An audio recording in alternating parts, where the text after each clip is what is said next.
there, my name is Deb Davies and I am here today to talk to you about one of my very favorite products, Moxibustion, or commonly known as Moxa.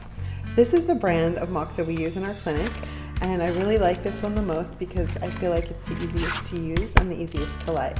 So it comes in plastic. You're going to take it out of the plastic wrap and then you're going to light it with a candle. It's a lot easier to use a candle to light it. It will take several moments and you're going to want to blow on it until there's a nice red glow. So we have one lit over here. So you can see the glow. You can ash it by rolling it in a jar of uncooked white rice, and that takes the ash off.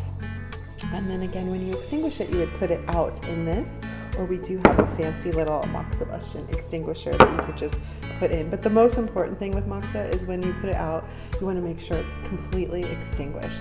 And you wouldn't ever want to wet it or it would ruin the rest of the stick. So once you have your points figured out, so I'm going to do a point on my hand.